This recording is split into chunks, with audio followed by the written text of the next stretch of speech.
Maksudnya apa? Yang tadi kan Pelanggaran. Ya. Oh iya, jadi pelanggarannya pertama, ya kan? Ya. Kalau yang namanya penangkapan, proses untuk pelimpahan tahap 2 itu masih bisa dimaklumi, dipahami kalau 2 kali dipanggil tidak hadir. Ya. Jadi hanya bisa untuk 24 jam. Mas Roy ini panggil-panggil nggak mau datang untuk pelimpahan tahap 2. Nah, apakah itu ada? Kan kalau nggak ada itulah pelanggaran. Makanya pelanggarannya melanggar HAM-nya Mas Roy, kemudian juga melanggar hak hukumnya. Nah, tapi nggak boleh penahanan. Buat apa penahanan? Nggak ada itu penahanan. Karena penahanan tujuannya murni untuk kepentingan penyidikan. Nah, apalagi tadi penahanannya itu yang tadi diperlihatkan dari tim kuasa hukumnya, bahwa di sana ada kata-katanya bahwa itu untuk kepentingan penyidikan dalam 1 kali 24 jam harus dilakukan pemeriksaan. Itu dia pelanggarannya di sana, ya. Tidak mungkin, itu perintah palsu, udah pasti palsu 1000% itu. Ya, saya berani bilang 1000%. Kenapa? Karena penyidikan sudah selesai. Dan faktanya terus untuk dilimpahkan, itu kan sudah bertentangan dengan surat perintah penangkapan. Dasar hukumnya, pertimbangan hukumnya adalah untuk dilimpahkan. Nah, itu pelanggaran, ya. Jadi saya bilang kalau ada sesuatu fakta palsu yang dihadirkan oleh penyidik, ya, itu melanggar pasal 278 KUHP. Dan kalau dilakukan oleh aparat penegak hukum, sanksinya lebih berat. Ya, 1,5 kali. 1,5 kali, 9 tahun. Tambah sepertiga kalau ada pasal yang diseludupin. Ya, di sana. Jadi di sini harus jelas ini pelanggaran-pelanggaran gitu loh. Kalau misalnya punya izin dari pengadilan untuk masuk rumah. Jadi masuk rumah itu kalau penggeledahan jangan dikatakan penggeledahan itu berarti mencari-cari dan sebagainya. Masuk rumah itu penggeledahan, ya. Jadi di situ harus ada izin dari pengadilan. Kalau sudah ada izin nggak boleh dikantongin, kasih lihat. Saya punya izin loh. Boleh nggak saya masuk? Nggak boleh, kan harus bawa sebuah saksi. Nah kalau nggak boleh, saya panggil dulu RT RW, saksikan dulu dan bikin nanti berita acara kan, tentunya gitu loh. Saya sudah melakukan. Nah, itulah yang harus dilakukan sebelum melakukan penangkapan. Penangkapan juga surat perintahnya harus diserahkan kepada Mas Roy. Kalau Mas Roy nggak mau teken gimana? Tetap dikasih, ya sudah bikin berita acara. Ya, bahwa Mas Roy nggak mau teken. Itu nggak apa-apa gitu loh. Tapi bukan berarti nggak dikasih. Kalau tadi kan kita lihat di video kan, nggak dikasih. Ya mau teken nggak mau teken ya udah dibawa lagi. Nggak boleh. Namanya itu boleh dibilang penculikan sebenarnya kalau tidak dikasih surat perintah. Jadi setiap tindakan aparat itu adalah harus dan wajib, ya kan, melindungi hak asasi manusia. Ya, demikian itu. Tambahan sedikit. Jadi secara teoritis ya, kita melihat bahwa penyidik ini memiliki maksud untuk menahan dan memfeta kompli jaksa agar melanjutkan penahanan tersebut. Nah, ini terlalu kentara kalau kita lihat proses mulai dari tanggal 19 Juni kemarin sampai kemudian 21 Juni ketika Mas Roy dan Dr. Tifa akhirnya tidak ditahan, bukan dibebaskan ya, tidak jadi ditahan. Nah, karena itu ya kita mengimbau kepada penyidik ya agar menegakkan hukum yang benar. Karena kita sudah menunjukkan sebagai contoh tadi, surat perintah penahanan itu secara teoritis itu tidak akan bisa dilaksanakan. Karena dalam surat perintah tersebut dikatakan setelah ditahan 1 kali 24 jam itu harus dilakukan pemeriksaan terhadap tersangka. Padahal faktanya sudah P21. Artinya kasus itu sudah selesai penyidikannya. Tinggal dilimpahkan. Jadi buat apa kemudian ada perintah seperti itu? Nah, kalau dia membuat perintah yang lain, maka perintah yang lain itu kemudian ternyata tidak berkesesuaian dengan hukum yang ada, dengan KUHP yang ada. Termasuk perintah bahwa ini dalam rangka pelimpahan tahap 2. Dan kemudian tadi Mas Didit mengatakan ketika itu di satu rangkaian penangkapan dan penahanan, maka berarti sudah ada intention untuk menahan. Padahal dalam rangka P21 seharusnya tidak bisa lagi ditahan. Begitu, karena tinggal dilimpahkan saja. Masuk dengan tes kesehatan itu, Pak. Ya, tadi kan dikatakan Mas Didit kan, kalau tes kesehatan itu intention untuk menahan, ngapain dites kesehatan orang lain? Cuman dilimpah aja kok. Iya, tinggal dilimpahkan. Dan kami sebenarnya sudah punya komitmen kalau seandainya ada undangan dari Polda Metro Jaya, ya, penyidik Polda Metro Jaya, kapanpun untuk pelimpahan tahap 2 tersebut, kami akan datang. Kalaupun misalnya harus ada klarifikasi dulu, datang dulu ke Polda Metro, kita akan datang. Tapi not necessary untuk ditangkap dan ditahan, karena Mas Roy kooperatif, tidak akan berupaya melarikan diri. Tadi berupaya ya, bukan kemudian kekhawatiran itu hanya di sudut pandang subjektif penyidik, tetapi berupaya. Berarti ada sebuah kegiatan bahwa beliau salah satunya berupaya melarikan diri, berupaya menghilangkan barang bukti, kemudian tidak memberikan kesaksian yang benar dan lain sebagainya. Itu. Nah, ini menurut saya ya, apa yang terjadi 2 hari ini sangat kentara sekali. Apalagi penyidik tidak mampu mempertahankan argumennya mengenai penggunaan hukum acara. Ya kan? Di surat penangkapan dan penahanan dia pakai KUHP yang baru, tapi kemudian di jawaban termohon dia pakai KUHP yang lama. Dan kemudian dia bolak-balik tanya terus kan 361 huruf A, tapi dia tidak mau baca huruf D. Jadi 361 huruf A itu kalau sudah selesai penyidikan P21 berhenti. Karena itu adalah pasal transisional sesungguhnya. Kenapa kemudian dipakai KUHP yang lama? Karena proses penyidikannya sudah dilakukan sebelum berlakunya KUHP baru. Tapi begitu penyidikan selesai penyidikan, maka pasca penyidikan, pos penyidikan itu menggunakan KUHP baru, nggak ada KUHP lama lagi, sudah the end of the history. Nanti dalam pengadilan, waktu proses pemeriksaan, bagaimana kita menilai proses misalnya penyidikannya, batu ujinya pakai KUHP lama, tapi acaranya pakai KUHP yang baru, paham ya? Gitu. Dan Oke. kalau pra-peradilannya ini kan dia mendalilkan di pra-peradilan. Jadi kalau yang dimasalahkan oleh Mas Roy misalnya nih, penetapan sebagai tersangka. Nah, itu KUHP lama. KUHP lama, ya kan, pakai KUHP lama. Tapi kalau proses dia tetap KUHP baru. Pra-peradilan ini KUHP baru. Apalagi ini dia sudah benar, ya kan? Surat perintah penangkapan, penahanan pakai KUHP baru kan? Itu benar.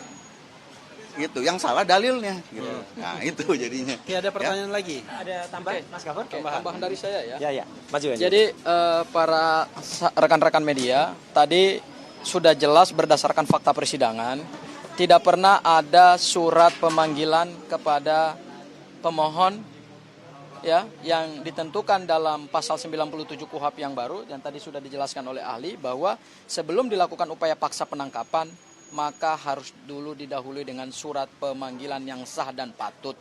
Dan berdasarkan fakta persidangan tadi, beberapa saksi menyatakan bahwa tidak pernah ada pemanggilan dari Polda Metro Jaya. Sehingga sejak dari awal kami melihat bahwa penangkapan penahanan itu tidak mempunyai dasar yuridis yang jelas. Tidak ada urgensi hukum selain karena ada tendensi untuk melakukan penangkapan dan penahanan dengan harapan jaksa mungkin juga akan melakukan penahanan dan penahanan, tetapi alhamdulillah jaksa juga pada akhirnya menggunakan kewenangan sebagai dominus litis berdasarkan asas diferensi fungsional, maka kemudian jaksa juga tidak melakukan penahanan. Itu hal yang pertama. Hal yang kedua tadi, bahwa berdasarkan pendapat ahli, penangkapan, penahanan yang dilakukan oleh Polda Metro Jaya itu sesungguhnya adalah upaya paksa yang tidak punya dasar yuridis yang kuat. Selain karena ada tendensi untuk melakukan penangkapan dan penahanan, ya kami nggak tahu apakah itu memang ada atensi dari pelapor. Tetapi yang kita ketahui adalah beberapa hari sebelum penangkapan itu dilakukan, relawan-relawan Pak Joko Widodo sudah mengirimkan surat permohonan kepada Dirkrimum Polda Metro Jaya agar segera dilakukan penangkapan dan penahanan. Kami melihat bahwa di dalam penegakan hukum ini, kok justru Polda malah lebih berpihak kepada kepentingan pelapor ketimbang mendudukan perkara ini secara adil berdasarkan hukum acara bahwa ada keseimbangan antara kepentingan penyidik dengan kepentingan tersangka. Kami melihat justru penyidik Polda Metro Jaya lebih mengakomodir tekanan-tekanan dari pihak sebelah. Ya, jadi tanpa didasari pada dasar hukum yang jelas. Kemudian yang ketiga, Mas Roy, saya mungkin ingin mengklarifikasi sedikit. Mungkin teman-teman media sudah melihat juga ada berita-berita sosial media yang beredar luas dan juga sudah dikonfirmasi juga ke saya dari beberapa awak media. Intinya saya dengan Bang Refli dan teman-teman yang lain sampai hari ini masih berdiri sebagai tim kuasa hukum Mas Roy dan akan terus berjuang sampai kemudian kami mendapatkan keadilan hukum. Mungkin itu saja dari saya, Mas Roy. Silakan dilanjutkan. Jadi gini, yang menarik juga tadi ya soal surat penggeledahan penetapan Ketua Pengadilan Negeri pada tanggal 13 November 2025 yang kemudian digunakan oleh termohon untuk mengatakan bahwa ada surat penetapannya. Nah, apakah surat penetapan itu bisa digunakan berkali-kali? Karena asumsi saya pada tanggal 13 November 2025 surat penetapan itu dilakukan. Karena pada waktu itu ada pemeriksaan sebagai tersangka kepada Mas Roy dan Dr. Tifa. Dan memang pada waktu itu dikhawatirkan akan ada penyitaan barang dan lain sebagainya. Nah, karena itu mereka membuat surat penetapan pada tanggal 13 November.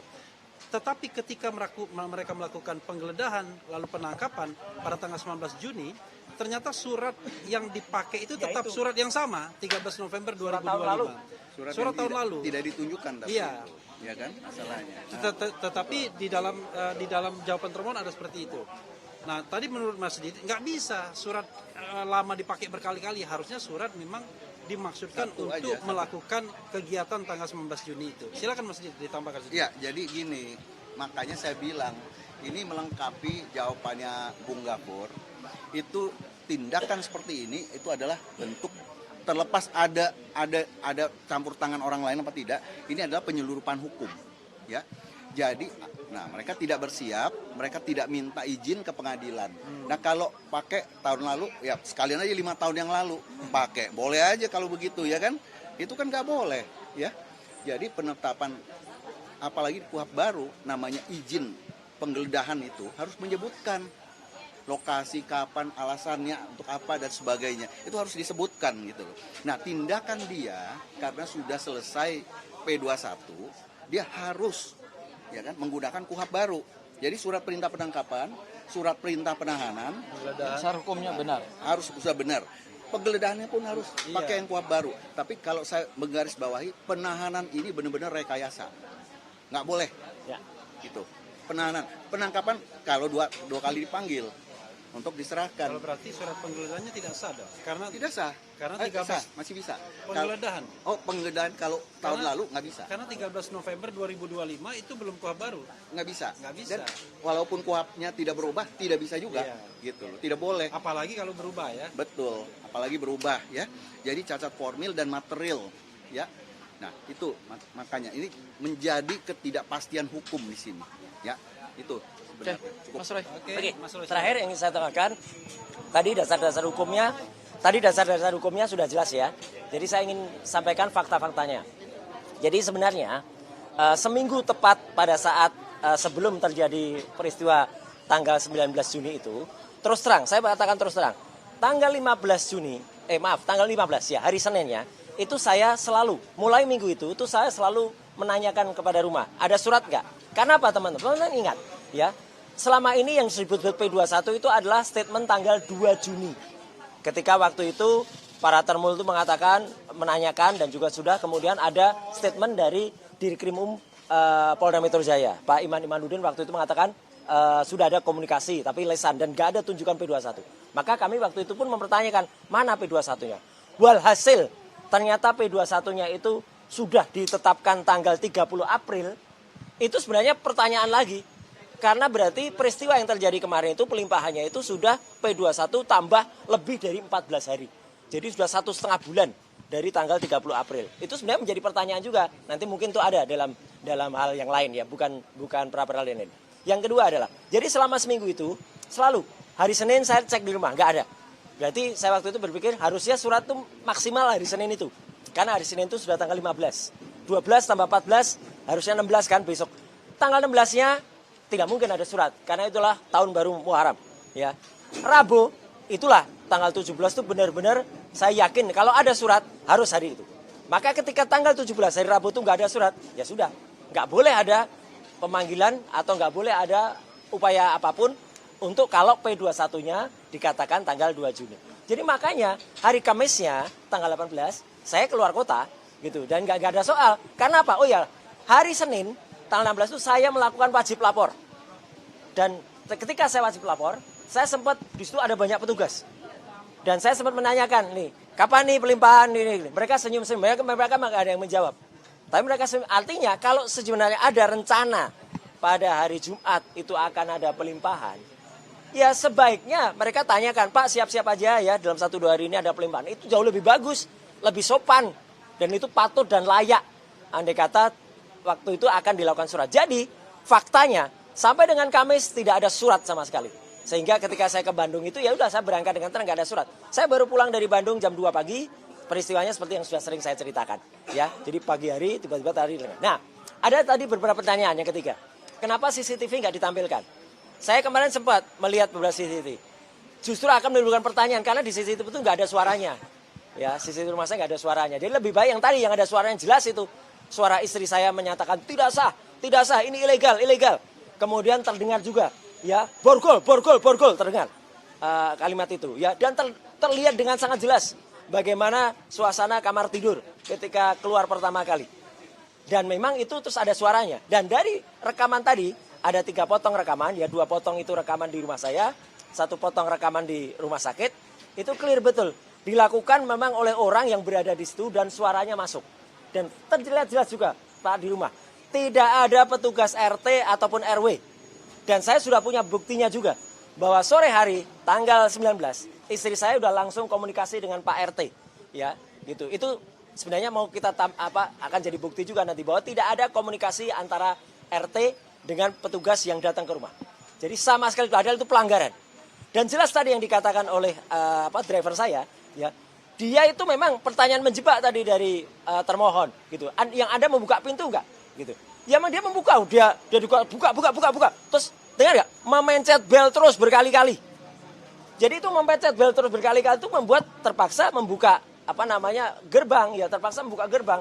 Dan memang gerbang itu memang akhirnya dibuka oleh driver. Dan tadi yang dikatakan sama, driver saya kemudian ikut. Nah itu ikut tanpa diminta, tanpa diizinkan. Itu ngikut sampai ke kamar tidur. Dan terdengar kan ada berapa orang masuk kamar tidur. Ya, 5 orang yang masuk ke sana. Dan ada kata driver saya melarang pun pasti juga kalah kuat atau kalah apalah gitu.